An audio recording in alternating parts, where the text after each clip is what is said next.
अस्सलाम वालेकुम। 9th class आज एक्सरसाइज 1.6 हम सॉल्व करेंगे और इसका टॉपिक है जैसा कि क्वेश्चन में बताया हुआ है, use matrices if possible to solve the following systems of linear equations.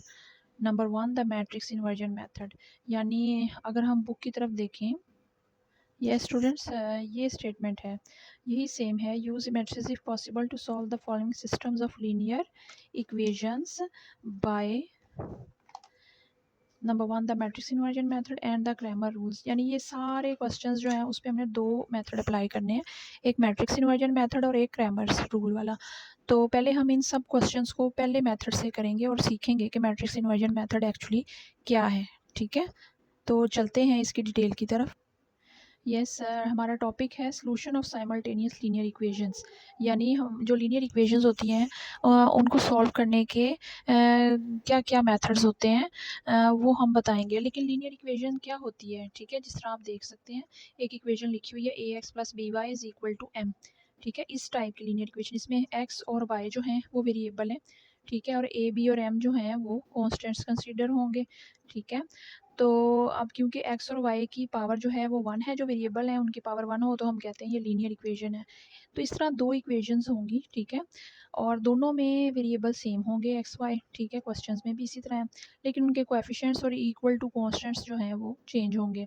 तो ये स्टैंडर्ड आपको बताया गया है कि इस तरह दो इक्वेशंस दी जाएंगी, मसलन ax + by = m, cx + dy = n, where a b c d m and n are real numbers.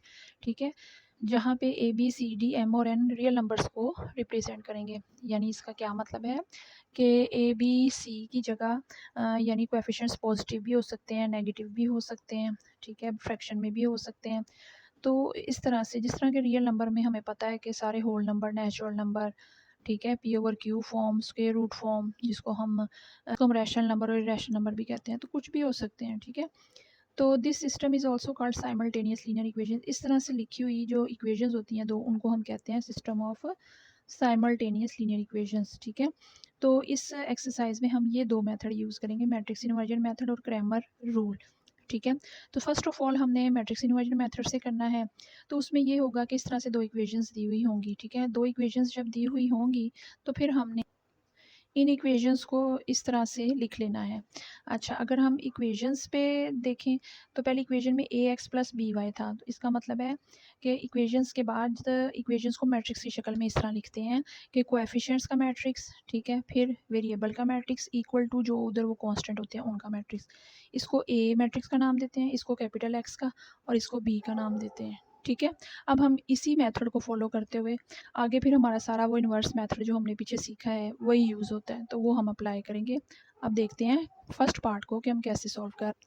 ये स्टूडेंट्स ये हमारे पास फर्स्ट पार्ट है।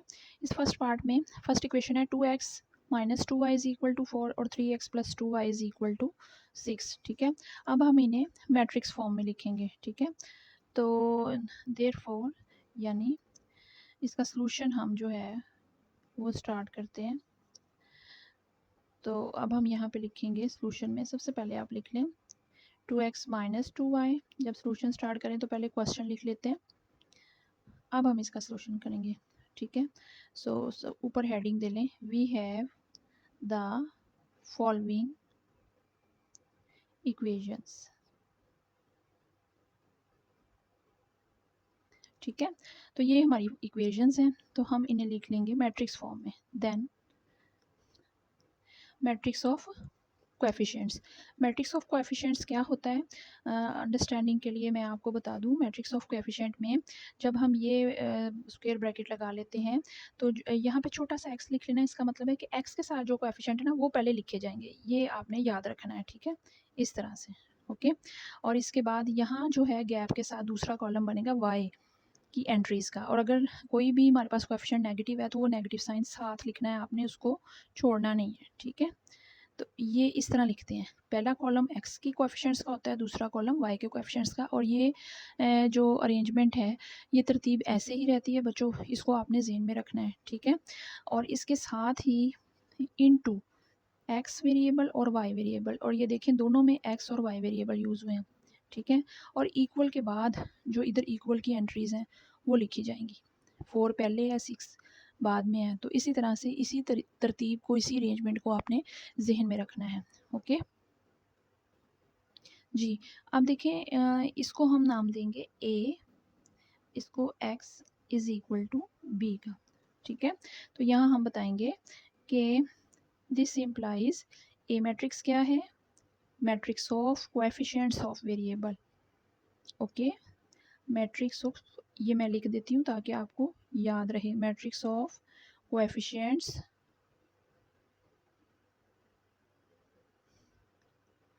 ऑफ वेरिएबल्स, इस तरीके से, ठीक है, ये याद रखना है। और एक्स मैट्रिक्स क्या है हमारे पास, matrix of variable, matrix of variable, ये आपने बच्चों याद रखना है, ठीक है। और ये जो मैट्रिक्स होता है जो इक्वल के बाद है, ठीक है, इसको बी, कैपिटल बी का नाम हमेशा देना है, ठीक है। और ये होता है बी, कैपिटल बी कौन सा होता है, ये होता है मैट्रिक्स ऑफ कांस्टेंट्स, इस तरीके से आपने लिखना है, ठीक है। तो ये मैंने डिटेल में बता दिया, इसको बहुत ज़हन में रखना है आपने अच्छी तरह से जी। तो ये हमने बता देना है कि ए क्या है, बी क्या है और एक्स क्या है, ठीक है। ये मैंने आपको इसलिए ब्रैकेट में लिख के दिया है कि आपको जहन में रहे कि इनको एक्चुअली ये मैट्रिक्स होते कौन से हैं, ठीक है। तो ये मेन चीज़ ये है कि ए ये है, एक्स ये है और बी ये है, ये आपने बता देना है। तो मैट्रिक्स इन्वर्जन मेथड स्टूडेंट्स मैं आपको बता दूँ वही होता है जो कि इन मल्टीप्लिकेशन इन्वर्स में हमने जो इन्वर्स फाइंड करने का मेथड सीखा था, हमने सीखा था ना कि इन्वर्स जो है multiplicative inverse of matrix 2x2 matrix हम कैसे फाइंड करते हैं, ठीक है ना।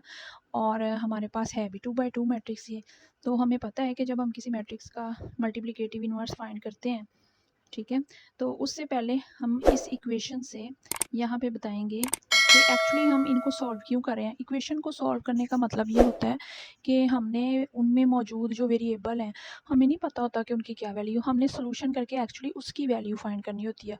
पिछली क्लासेस में आपने इक्वेशंस, लीनियर इक्वेशंस को सॉल्व करना सीखा, उसके बहुत से मेथड सीखे होंगे, जिसमें एलिमिनेशन मेथड भी था, सब्स्टिट्यूशन मेथड भी था, ठीक है, क्रॉस मल्टीप्लिकेशन मेथड, वो आपने छोटी क्लासेस में इससे पहले सीखा है, ठीक है। लेकिन एक और मेथड होता है अपनी लीनियर इक्वेशंस में वेरिएबल को वैल्यूज़ फाइंड करने का, वो होता है मैट्रिसेस का मेथड, ठीक है। तो अब हम सीखेंगे कि दो linear equations, when we have two linear equations with two different variables, then with the help of matrices how can we find out the values of the variable x and y, ठीक है।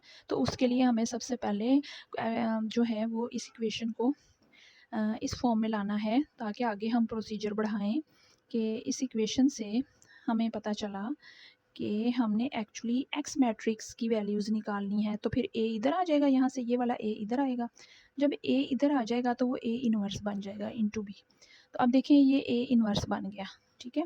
इसका मतलब है कि हमें किसका inverse find करना है, हमेशा ही जो ए होता है जो कि मैट्रिक्स ऑफ कोएफिशिएंट होता है, इन लीनियर इक्वेशंस में, इन सारे क्वेश्चंस में हमने उसी मैट्रिक्स ऑफ कोएफिशिएंट का इन्वर्स फाइंड करना है। और इन्वर्स फाइंड करना आप पिछले लेक्चर्स में सीख चुके हैं कि कैसे फाइंड करते हैं। सबसे पहले उसके 3 स्टेप्स होते हैं, ठीक है।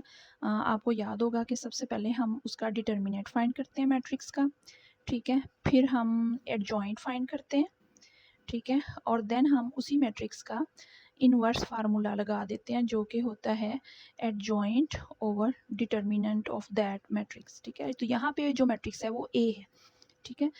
तो हम यूज़ करेंगे देयरफॉर ए डिटर्मिनेंट ले लेते हैं 2 3 -2 2, और हमें पता है डायगनल एंट्रीज आपस में मल्टीप्लाई होंगी और माइनस के बाद नॉन डायगनल एंट्रीज मल्टीप्लाई होंगी।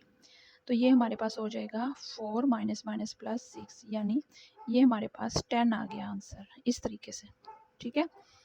अब हम नेक्स्ट इसको सॉल्व करते हैं। डिटर्मिनेंट तो आ गया हमारे पास कि वो है हमारे पास 10, तो नॉन सिंगुलर मैट्रिक्स है, तो फिर हम इसका एडजॉइंट भी फाइंड करेंगे। तो एडजॉइंट ऑफ ए क्या होगा, एडजॉइंट ऑफ ए जो है वो इस ए मैट्रिक्स की ये जो डायगोनल एंट्रीज इन दोनों को इंटरचेंज करेंगे। 2 है, दोनों दोनों ही सेम है तो सेम ही रहेंगी, और ये -2 और 3 इनके साइन चेंज हो जाएंगे, ये हो जाएगा +2, ये हो जाएगा -3। तो ये 2 ये तो सेम है डायगोनल एंट्रीज, तो बज़ाहिर ऐसा नहीं लगता कि हमने कोई चेंज किया, लेकिन चेंज बहरहाल हुआ ही है। ये दोनों एंट्रीज और इनके साइन चेंज कर देंगे। ये लें जी, एडजॉइंट आ गया हमारे पास, इसको गौर से देख लें, इसमें आपने मिस्टेक नहीं करनी है। ओके, देन हम चले जाएंगे ए इनवर्स के फार्मूले की तरफ। ठीक है, तो अब यहाँ पे लिख दें A inverse is equal to adjoint of A over determinant of A. Okay, so this implies A inverse is equal to adjoint है 2 minus 3 2 and 2 over determinant of A। तो determinant of A है हमारे पास 10, तो ये हो जाएगा 1/10 into, ठीक है, ये जो 10 होता है ये साइड पे इस तरह से डिनोमिनेटर में आ जाता है, और ऊपर फिर हम 1 रखते हैं। ये 1 इस न्यूमरेटर को रिप्रेजेंट करता है, क्योंकि 10 तो डिनोमिनेटर है इसका। ठीक है, तो ये इस तरह से हम लिखेंगे। अब ये जो 1/10 है, ये क्योंकि जो कोई डिजिट इस तरह से कोई भी हमारे पास रियल नंबर मैट्रिक्स के बाहर लिखा हुआ हो, ठीक है, तो इसका मतलब होता है वो उसका स्केलर है, और स्केलर हमेशा अंदर आके हर एंट्री के साथ मल्टीप्लाई होता है।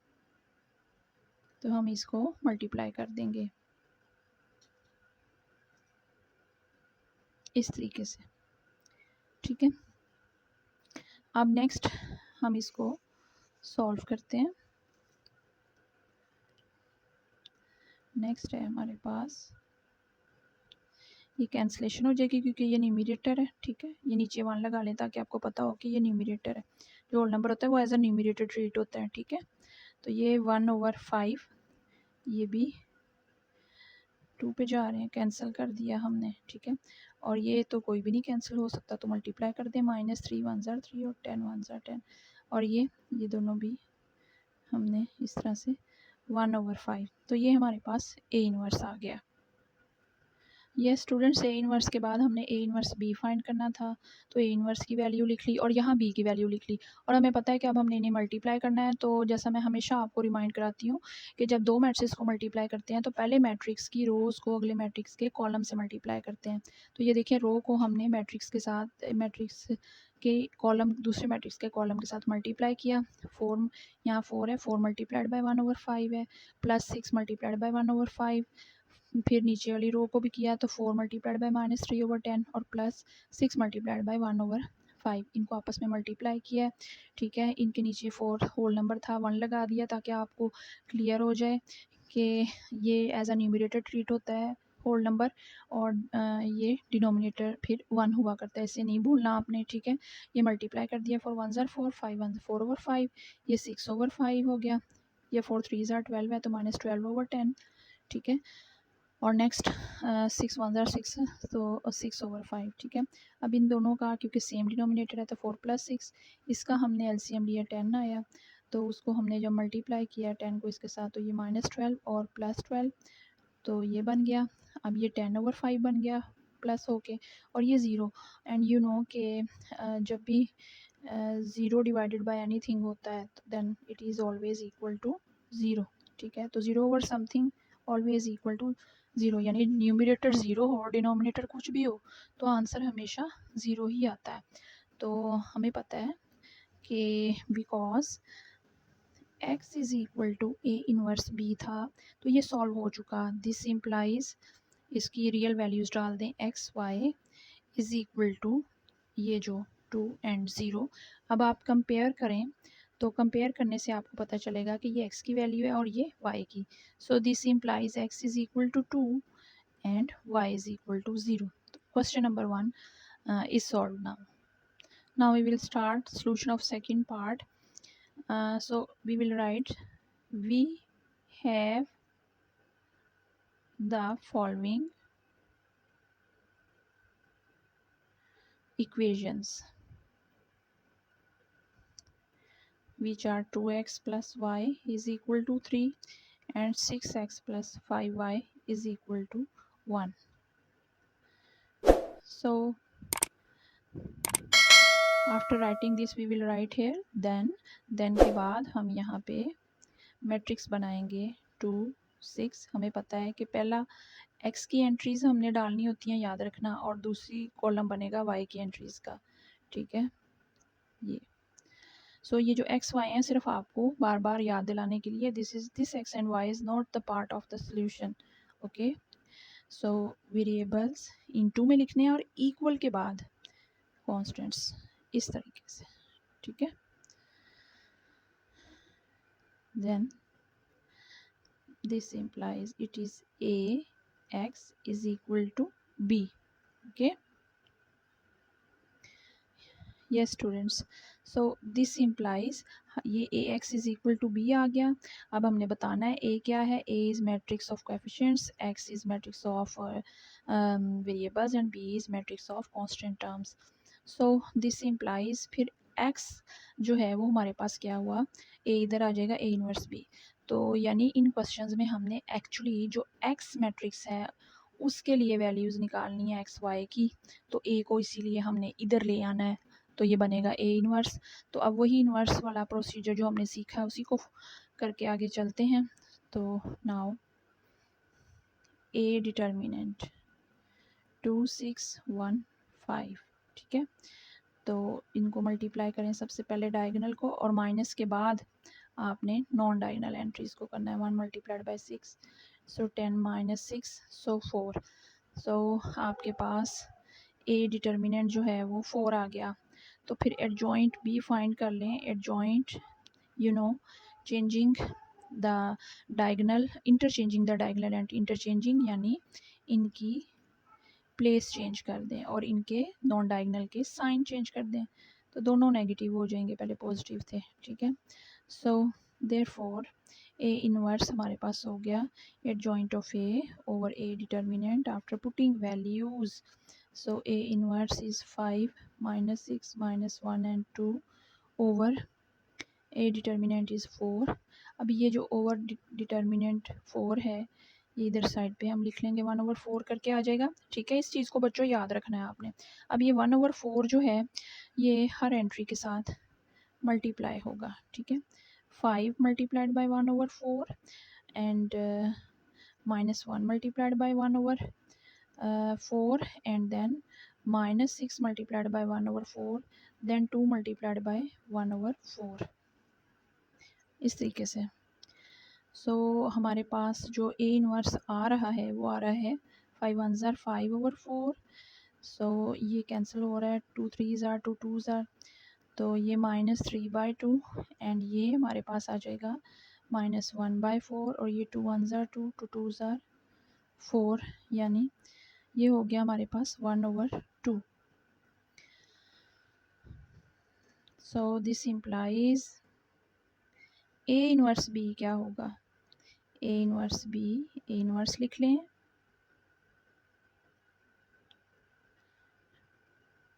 यहाँ पे बी मैट्रिक्स लिख लें, and the B matrix is 3 and 1। अब ये मल्टीप्लाई होगा, ठीक है, इसे मल्टीप्लाई कर दें। 5/4 multiplied by 3 plus -1/4 multiplied by 1 -3/2 multiplied by 3 plus 1/2 multiplied by 1। ये हो जाएगा हमारे पास, ये होल नंबर है, न्यूमरेटर होता है, इसको याद रखना है। ये 15/4 प्लस माइनस -1/4 और ये -9/2 और ये +1/2। फर्दर सोल्यूशन करें, फर्दर सोल्यूशन करते हैं तो हमारे पास ये हो जाएगा 15 -1/4 और ये हो जाएगा -9 + 1/2, देन 14/4, देन -8/2, ठीक है। ये कैंसिल हो रहा है, 2 7 ज़ार 2 2 ज़ार और ये 2 इसे पूरे को कैंसिल कर रहा है, तो ये बन गया 7/2 और ये बन गया -4।